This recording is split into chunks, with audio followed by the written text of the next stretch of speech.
What's going on, guys? Crazy Lizard here, and today I want to talk and rank the Mortal Kombat Legends movies. I'm a huge Mortal Kombat fan. I'm currently playing through Armageddon.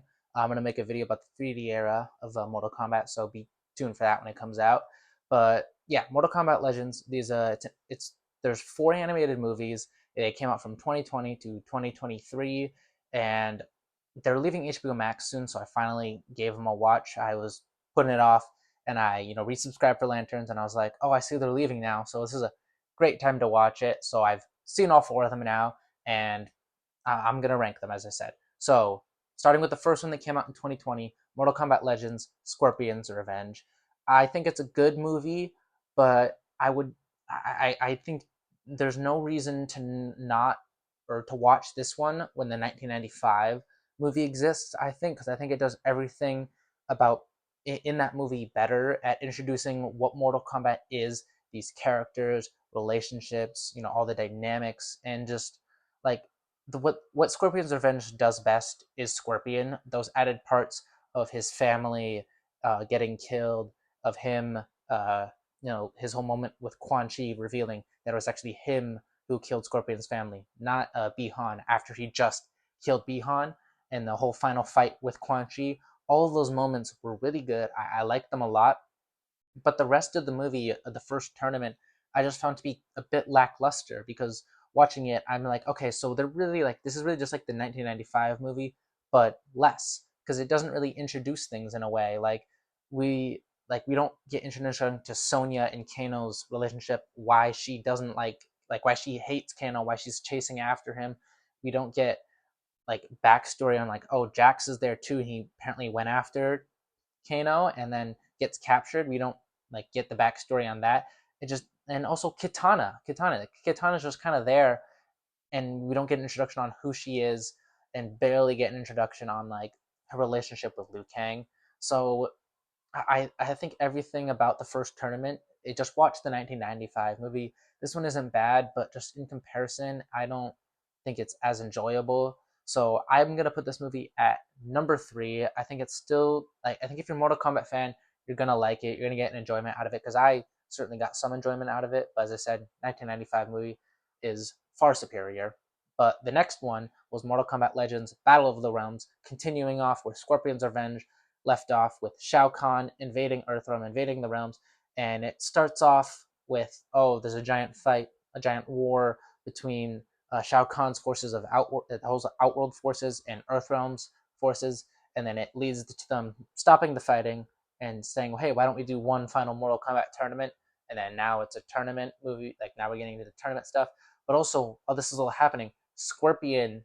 It turns out in Scorpion's Revenge, Quan Chi wanted him to steal a key that would free Shinnok, and Scorpion in the whole final battle of that movie somehow merged with the key, and now he is the key. And when he goes back to the Netherrealm, Shinnok is there, which just doesn't make sense to me because the whole thing was that the key freed Shinnok, and we never see Shinnok get freed. He's just is free. So does it mean just bringing the key to the Netherrealm freed him? It doesn't make sense because he's the one who teleported Scorpion to the Netherrealm. I'm honestly not sure. That was one thing that really confused me on how is Shinnok back? But anyways, so that key unlocks to Earthrealm's Kamidogu, and then Scorpion this whole time he's trying to stop the Lin Kuei was recruited by Shinnok. They don't know it to steal the Kamidogu, and they're going after Scorpion. And then Sub Zero is also there, but he's just trying to kill Scorpion instead of capture him, which is what the Lin Kuei wants because he killed Bihan. He wants to get revenge for his brother, but they end up working together to get out of there. And I like the Kamidogu stuff. And I like that this movie doesn't feel like a rehash of the original 1995 movie. It feels like it's treading new ground. But watching it, I'm like, there's just too much going on. You could have easily pulled out two or even three movies out of this. Imagine we get there's a whole movie focusing on the war between Earthrealm and Outworld. That could have been its own thing, and then maybe the tournament could have been the second half of that movie. And then there's also the stuff with Kamidogu and all that, and the whole universes colliding and ending. That's the final act of the movie, and that could have been a whole movie on its own. I don't know why they kind of crammed it into this movie, this overstuffed movie. Stryker's introduced in this movie, and I was like, okay, cool, Stryker's in here. I didn't know. And his death is pretty brutal. His head, Shang Tsung comes into him and like rips his own head off in his own body. Brutal, but there's no real reason he's there other than to just die. So it's kind of a shame, and it's kind of lame. Same with Kung Lao. Kung Lao's there. He barely gets any screen time, barely does anything, and he's just killed by Shao Kahn. And we don't build out that relationship between Liu Kang and Kung Lao that makes this loss so devastating. Like, yeah, as a Mortal Kombat fan, I already like know all of like I know their connection, but like this movie doesn't build it out at all, and like I don't know why they did it like this. It's like both this movie and the last one don't do a good job at introducing the elements of Mortal Kombat of this universe. Like especially like I understand. Oh, okay, Johnny Cage, he's in love with Sonya Blade, makes sense. But we don't really get to see Sonya fall for Johnny Cage. She's kind of like I don't feel anything watching their relationship. Same with Katana and Liu Kang. It's just kind of there. It feels like, hey, it happens in the video games, so it's happening here. Now, Battle of the Realms and Scorpion's Revenge they have like the same art style, visual style. They very much like are inspired by Mortal Kombat X, especially with Katana's whole MKX design, which looks very goofy, I think, in the movies. But also with the action, I think the fight scenes are great. They're really cool, and I like how they incorporate the X-ray moves from the video games. Like a character will get like punched or whatever, and you see like their jaw or their bones break, or like when like Jax's arms gets ripped off, you see like an X-ray of them getting ripped off. Didn't mean to hit that. So I really like that they incorporated that because it makes it feel more like a video game, but they're just that whole like art stuff, like the whole like jagged, like just the really like strong heart like angles on everybody. I don't really appreciate. I think visually the animation gets better in the next two movies. In these two, it's not bad. I just don't prefer it. It's not horrible. I just don't really like it as much. So yeah, Scorpion's Revenge, number 3, Battle Realms, number 4, as I said. I like that it treads new ground, but it's just doing way too much. So now we get to Mortal Kombat Legends Snowblind, and this movie absolutely rules. I'm putting it at number 1. It's easily the greatest out of these 4 movies. It does, like both Snowblind and the next movie Cage Match do this very well, but they smartly just condense things and like focus on a central character where we can actually spend these like because these movies are only 90 minutes long, so there's not a lot of time. There's not 2 hours to build out these characters' relationships. So it focuses just on like a small set of characters in these 90 minutes, which I think is really good. I really like the world that Snowblind builds and how it's an alternate universe from the main Mortal Kombat universe, and it's actually picking up on MK11's ending of Kano getting control of the hourglass and using it, which I really like that connection to the games. I knew that before watching the movie, but I just found out still to be very cool, and I like that. So I would like to see more of the world of Snowblind. Maybe they can somehow incorporate it in the video games. I don't know. I kind of want them to be done with the multiverse stuff, but I don't know. I mean, maybe we could get another movie following Snowblind one day because it ends with Kenshi going to rebuild the Lin Kuei, which I think is very cool. But I don't know, we haven't gotten a Legends movie in 3 years, so I doubt it. But what this movie does really well is the relationship between Kenshi and Sub Zero. I like that they help each other in ways like, Sub Zero, he trains up Kenshi to come to be from this arrogant warrior who thought he couldn't be beat to being beaten and just rising him up to help others was great. And also, Sub Zero like he's really old now, but back in the past, the revenants were attacking a city, and those revenants were sent by Kano, and to stop them, he like just unleashed his powers, and he ended up killing the rest of his clan and a bunch of innocents, which haunted him. And he tries not to use his powers.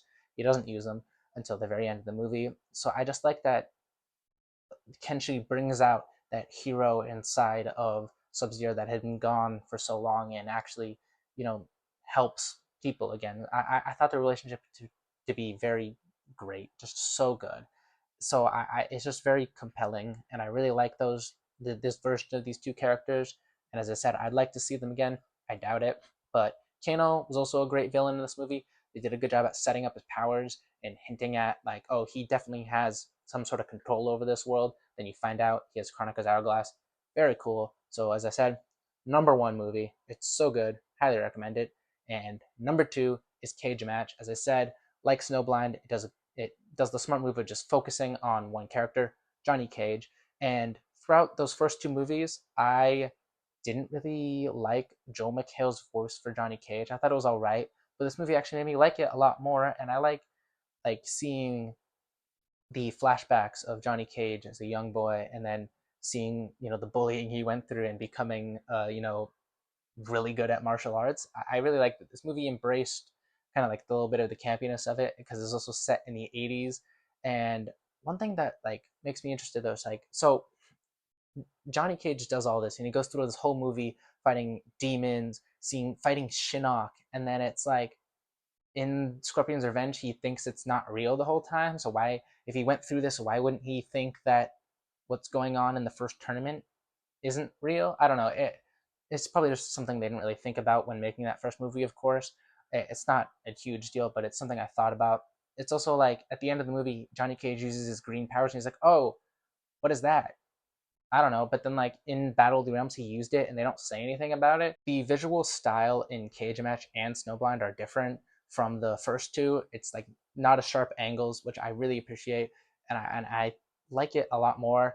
They don't really do the X-rays as much in those movies, but it makes up for it in everything else. I think. I mean, the X-rays are cool. Don't need them. Johnny Cage does do an X-ray move on a Shinnok at the end of the movie, which I thought was cool to put that as the final bit. But this movie just it did a really good job at building out who Johnny Cage is, and kind of setting him on that path to become a better person, less cared about himself, like doesn't care about himself as much. Kind of tease that up a little bit.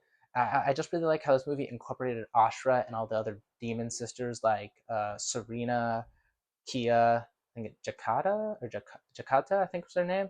I like seeing those characters and just Ashra's interaction with them. She was very cool. I liked her in Mortal Kombat 1. I have the steel case right here.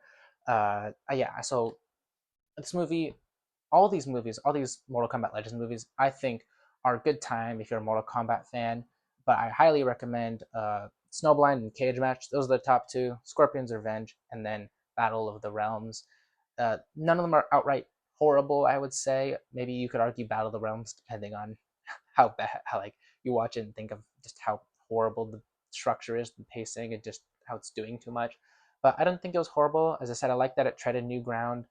But let me know your guys' opinions on the Mortal Kombat Legends movies. The If you agree with my ranking, if you agree with my thoughts on all of them. I really love Snowblind. It's so good. So I hope maybe one day we can get continuation of it in some fashion. I don't know. It'd be great to see. But yeah, if you guys could like, subscribe, comment, as I said, about the movies and your thoughts on my ranking and your ranking, all greatly appreciated. And that's all I got. Mortal Kombat's great.